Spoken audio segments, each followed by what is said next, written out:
Let's look at the occult symbolism of the movie 28 Years Later, Part 2. In Crowley's theory of the succession of eons, the Age of Osiris is ruled by a patriarchal and rising god. Its morality centers around sin, sacrifice, and paternal authority. Salvation is only achieved through obedience, self-denial, and atonement. The movie's opening sequence acts as a prologue, depicting the end of such age. It opens with a group of children watching the final scene of a Teletubbies episode. Each episode characteristically starts and ends with a ritual-like greeting to the sun, highlighting the importance of its cyclical birth, ascent, and renewal within the Teletubby land. The same cyclical movement of the sun appears in heroic myths around the world. Each tale starts with miraculous birth, follows the hero's rise through power, moves into a fall through betrayal or and ends with the hero's return or resurrection. Many think that pre-industrial farming societies have shaped these stories to mirror the sun's effect on the growth cycle of crops during their phases of germination, maturation, harvest, and planting. Teletubby land exists separate from the real world. Its inhabitants receive ominous transmissions of real children through their tummy-mounted screens without ever directly meeting them. No child is ever permitted direct entrance to the pseudo-Edenic paradise governed by the cyclical order of the solar child.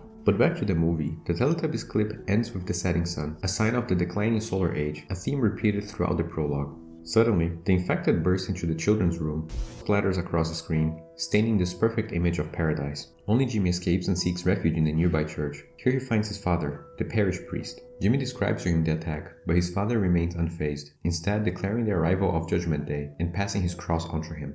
Let's look at the symbolism of the cross and its connection to the sun. The solar cross, an encircled cross with 4 equal arms, appears in Neolithic rock art. It represents the sky wheel or the 4 cardinal directions and yearly pivotal points of solstices and equinoxes. Centuries later, the same symbol serves as an amulet of the Roman sun god Sol Invictus, only to get later adopted by Christians to symbolize the crucifixion and resurrection of Christ. As the infected father apart, Jimmy hides in a tomb, clutching the cross on his chest. He proclaims that God has forsaken him, another hint at the end of the patriarchal order and the beginning of a new age. Let's look at Jimmy's full name for a second. Jimmy Crystal, or JC. Coincidentally, the actor playing Jimmy is also a Leo, the zodiac sign traditionally ruled by the sun, and linked to the 5th house of children. Now, with Jimmy trapped in the tomb, we're still to find out whether his own hero's path could either lead to an ascent to power or descent to madness. Stay tuned for part 3.